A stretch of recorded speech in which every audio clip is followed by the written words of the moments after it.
Hanukkah Hamster, written by Michelle Markel, illustrated by André Ceolin.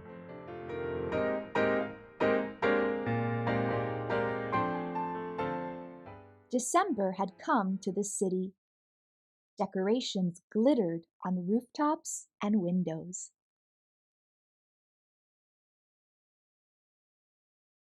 People rushed in and out of stores to buy gifts for the holidays. All day long, Edgar drove them in his cab. At the end of his shift, he was so tired. He climbed into the back seat of his cab and took a little nap. Off! Something scrambled onto his chest.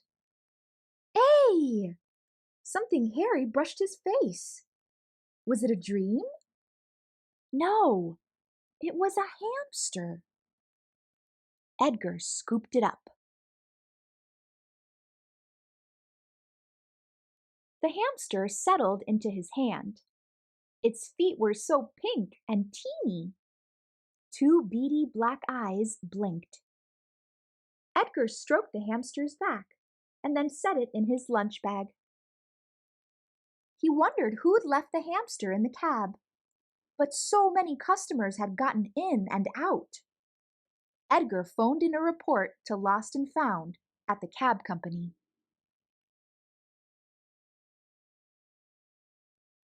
At his apartment, using a cardboard box and shredded paper, Edgar made a home for the hamster.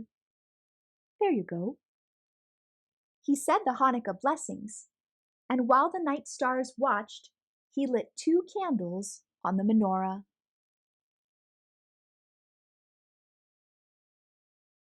The next day, Edgar drove more people on their holiday errands. He got a message from Lost and Found saying that nobody had called about the hamster. That night, after lighting 3 candles, Edgar made chopped salad, the kind he used to eat back home, and he minced a tiny one for the hamster. You and me again. Edgar looked at the cucumbers and chickpeas on his plate. Then he watched the hamster nibble on its own salad. Okay if I call you Chickpea?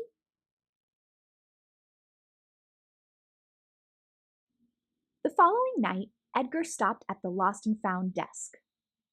Has anybody called about the hamster? The manager shook her head. Edgar looked at hamster supplies at a pet shop. He counted the tip money in his pockets. Enough for a nice wheel. I really shouldn't, Edgar thought. So instead, he just bought food.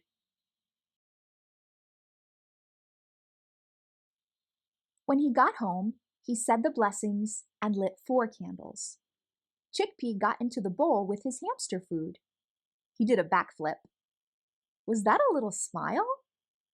Edgar took pictures on his phone and shared them with his family in Israel.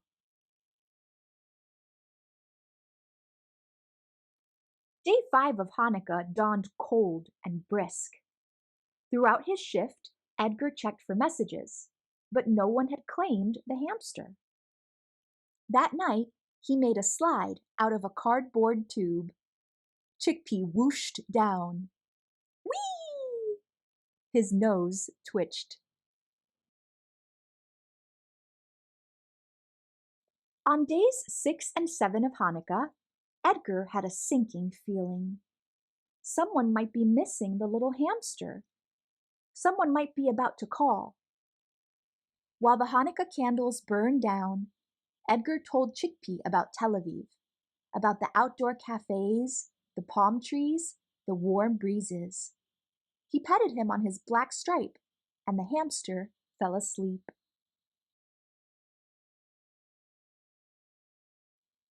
The next morning, Edgar drove a customer to the outskirts of town. When he stopped the cab, the houses looked familiar.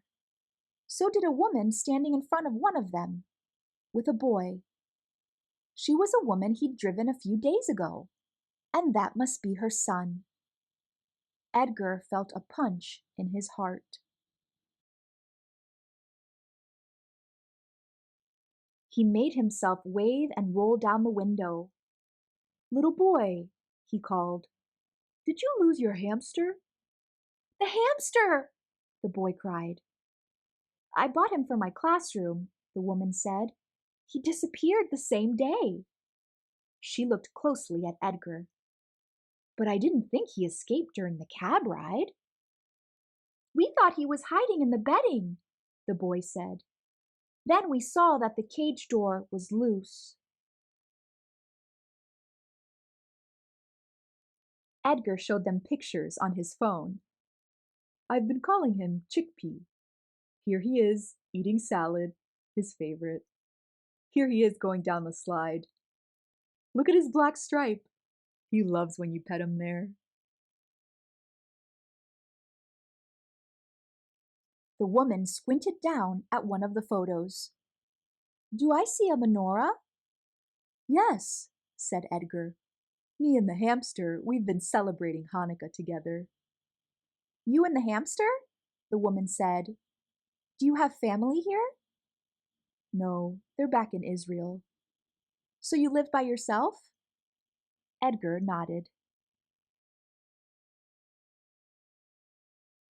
"Oh, it was very kind of you to take care of the hamster and to let us know."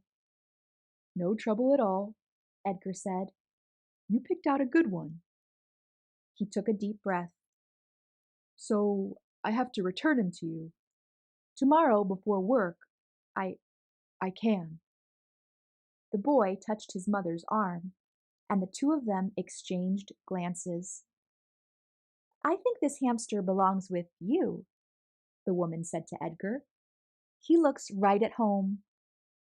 She reached out to shake his hand and wished him a wonderful holiday. That evening, while the stars shone above the kitchen window, Edgar said the blessings and lit all the candles on the menorah. He set out a donut for himself and a new wheel for his friend. Happy Hanukkah, Chickpea. The end. Would you like a hamster as a pet? Why or why not?